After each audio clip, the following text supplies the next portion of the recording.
The way that Jesus sometimes talks to his disciples in Mark reminds me a little bit of Kate Hudson's character on Glee. If you have watched Glee this season, then you know that Kate Hudson plays the meanest dance teacher ever. She calls Rachel things like fat and unsexy, which, according to popular culture, are the worst things a girl could be. She stops the class and says, if you don't have severe body dysmorphia, you don't want it enough. And then she addresses Rachel directly and says, your PK turns are terrible, and your stuck-up little attitude is really pissing me off. I bet you're a big star in Iowa. Ohio? Even worse. Ouch. If we look at Mark's gospel as a piece of linear literature, then we can look at the character development between Jesus and the disciples up to the point where they were arguing. In chapter 3, Jesus chose 12 disciples, but only gave 3 of them nicknames. He taught in public parables and riddles, then in private would reveal the meaning to the disciples. He gave them authority over unclean spirits and gave them rules for the road, a lifestyle to follow. But in chapter 8, when they didn't understand something, Jesus addressed them all saying, why are you puzzling about your lack of bread? You still aren't using your heads, are you? You still haven't gotten the point, have you? Are you just dense? Though you have eyes, you still don't see, and though you have ears, you still don't hear. And then he stops the class and addresses Peter directly and rebukes him as Satan and tells him, get out of my sight. So it might be fair to say that the disciples are feeling a little bit vulnerable. So what do? Argue about who is best, obviously, because when we're not feeling good, it's always good to know that someone else has it worse off than we do. Then Jesus does this funny thing by gathering his disciples together and taking a child into his midst. He says that if they want to be number one, they have to be last of all and servant of all. We have heard this before. It is echoed throughout our sacred texts. The Beatitudes, the Magnificat, the promise that the lowly will get good things and the rich will be sent away empty. This is a rallying cry for a poor people's movement, for a holy power critique that says, those in whom the world places the least amount of value, we are to honor and lift up as the most powerful. But what if we took this power critique and applied it first to ourselves? How would it change the way we engage with our justice movements? Recently, I went to a Don't Frack New York rally in Albany, where people gathered to petition Governor Cuomo not to lift the ban on fracking in the US, or in New York State. So if you don't know what fracking is, or hydraulic fracturing, it is a process of extracting gas from deep levels of the earth by blowing water mixed with toxic chemicals into the earth. And in this process, minerals and chemicals leach into the earth, into the water supply, eventually into our bodies. This has caused earthquakes and contributes to climate change. At the rally, scientist and environmental activist Sandra Steingraber spoke powerfully. After getting bladder cancer in her 20s, Steingraber decided to dedicate her life to analyzing the factors in the environment that lead to cancer.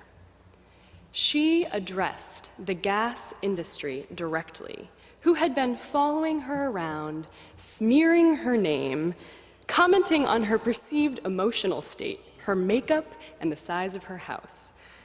She said, I'm not afraid of you, gas industry. Not because I'm not afraid, but because I am so scared for the future of our planet that I have no fear left over for you. Her speaking was so raw. I thought, this is a woman who is using her deepest wound as her public fuel.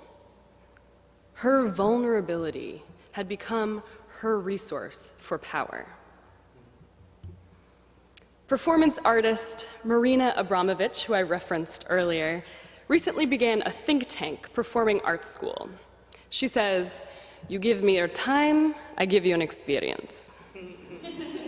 Her student reported that one of the first experiences they had was she had them write for 2 hours all of their best ideas until they had completely exhausted their good ideas. And then after that, all of their worst ideas until they could not write anymore.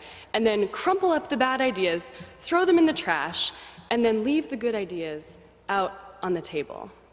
And they would return to them later. And when they returned to them, Marina went right for the trash, uncrumpled the bad ideas, and said, "This is the good stuff. This is what we will be working with. This is where the fear, the shame, the anxiety, and the power of vulnerability lives." The power of vulnerability. What are your deepest vulnerabilities?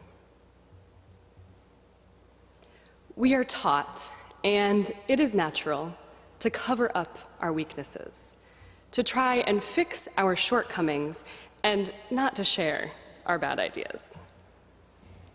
There is fear and shame guarding our weakness, because we believe that what makes us vulnerable makes us weak, which makes us bad, which makes us unlovable. What are your deepest vulnerabilities? There are parts of me that I'm certain, if people see, the world will implode, or at least I won't have any friends. But really, there are precious parts of me and soft parts that I protect because I am so afraid of really being seen, and once seen, not accepted or loved. When Jesus brings the child into his midst after the disciples argue about who is best, I imagine this as a moment where he is saying to them, "Your weakness, your vulnerability, the lowly in you, is your greatest strength."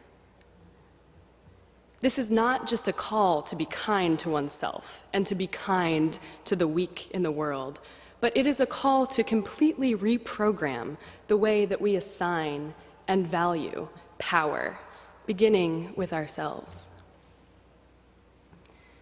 There's a little bit of a disconnect in that it is excruciatingly difficult to truly believe that what the world tells us is our weakness is really our greatest strength. In my experience, it's easier to interpret this text as a call to lift up the least of these than to believe that my vulnerabilities are worthy of love and hold a deep source of personal power. The closest that we get to connecting these two is through the buzzword concept of self-care or self-love. In order to be most effective in our social justice movements, we need to create space and time for ourselves. Maybe bubble baths, maybe wine, maybe dark chocolate. But in self-care, who's the self and who's doing the caring? There seem to be at least two of us here. There is an ego self who argues about who is the greatest, and behind it is the vulnerable self who is deeply afraid of not being good enough. What if that hard exterior protector self really lifted up the raw, soft parts of the self and drew on this endless source of power that Jesus tells us is weakness?